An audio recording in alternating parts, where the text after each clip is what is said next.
The people behind Boneworks' Stress Level Zero just released their next VR title called Bonelab. I, like many others, was drawn into it by its insurmountable hype that it gained just in the last week leading up to its launch. In 2019, they teased a new game simply known at the time as Project 4. Well, this is it.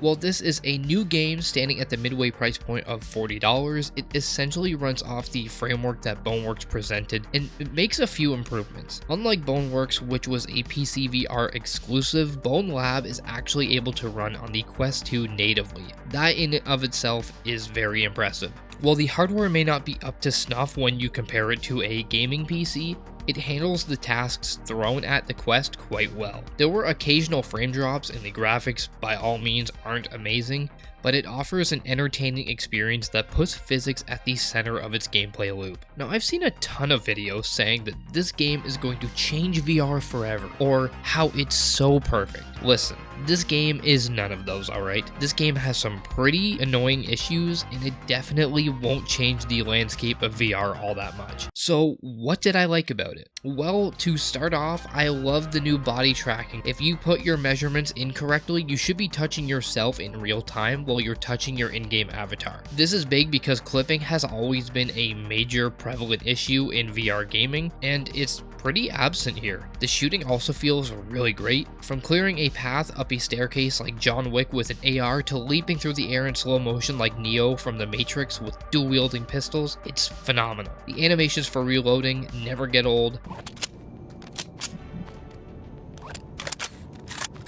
Nice. Putting a clip in a pistol and cocking it back is infinitely satisfying. Combat in general also feels great. It feels the most polished out of any VR game I have ever played to date. Taking fists to someone's noggin like you're knocking on heaven's door is so much fun. Picking some Porcel up and throwing him into a lava pit and him screaming as he meets his untimely demise makes you feel like the god that you are. This level of interactivity is what makes the game, quite honestly.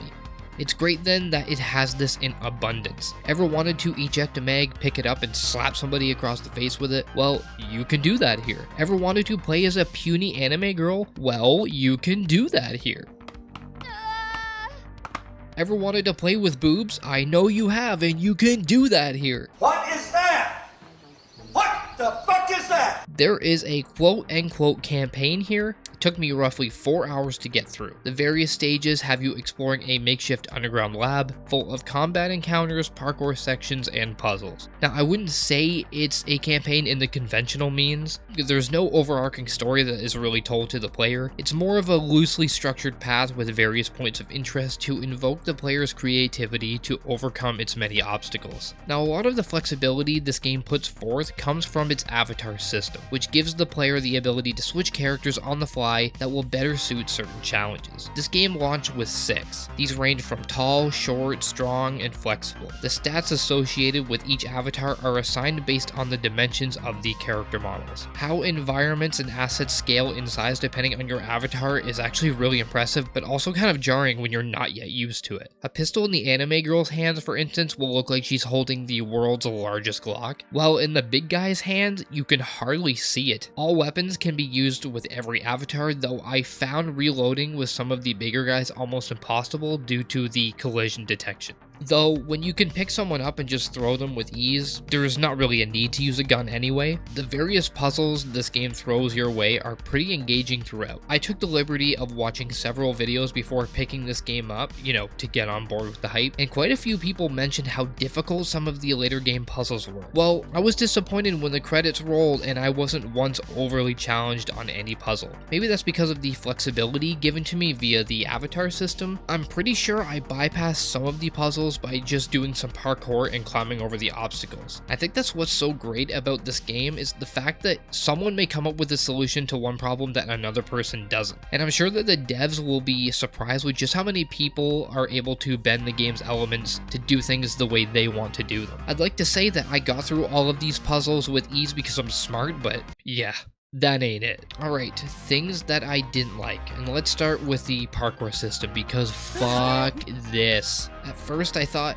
maybe I had put my dimensions in wrong, so I went back and I reset everything, but I found no success. My body was getting stuck in ladders, hands were getting caught on ledges, and I even had my left hand get stuck at the top of a very long ladder like somebody shit Gorilla Glue all over it. I had to restart the game in order to fix that. Jumping also feels quite clunky. One slight slope or bump in the ground can mess up a jump entirely. While that doesn't sound all that bad, it's frustrating when you fall 4 stories and then you come to the realization that now you have to spend the next 5 minutes getting back up to where you were. I had issues with hands when trying to climb up certain ledges. When doing this, you have to crouch so your legs can make it up onto the ledge. That's all fine and dandy when it works, but I had plenty of occurrences when my body was completely on solid ground, but when I had let go with my hands, for whatever reason, it jolted me back off the ledge. I also had plenty of instances of my hands getting caught on the environment. This stopped me dead in my tracks. Inventory tracking on in-game avatars is really hit and miss,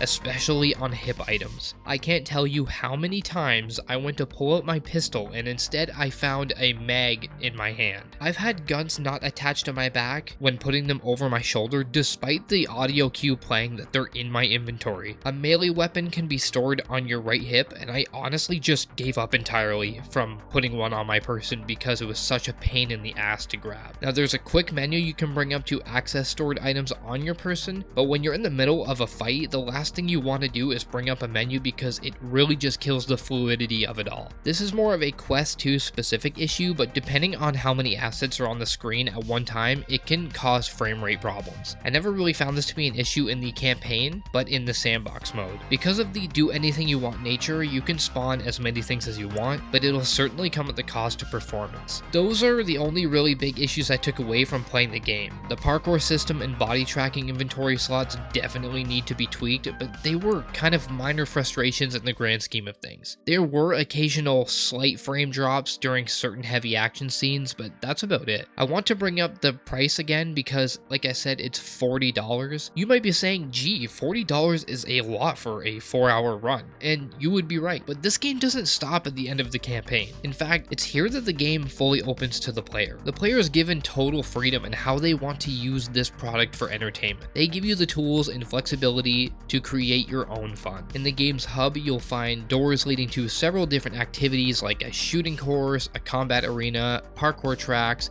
mods, and sandbox for all those who want to put the game's engine to its limits. These doors are open and ripe with possibility. I'd also like to add that by exploring the environments in the game, you can find little jars that you can open that'll give you items for the sandbox mode. I mentioned mods, and that's right, modding is openly encouraged and is available on the Quest 2. While Stress Level 0 developed the game, I think it'll be more the community that keeps the game going. It's very much a community project, and I can't wait to see the different maps, assets, and characters people create and put into the game. An awesome feature for modders is when they create and add a avatar into the game, it'll actually auto-generate its stats depending on the dimensions and build of the characters. This alleviates a lot of work for people. Look, Bonelab is far from perfect, and yeah, it's not going to change VR forever, but what it does pretty damn well for the most part. If you're someone like me and can laugh for 30 minutes from just watching the AI trip over itself like it left the bar after cutoff, then I can't see why you shouldn't get it. It won't be a timeless classic, but it does paint a picture of what we can expect from VR in the future. This concludes my review of Bonelab. Thank you all for watching.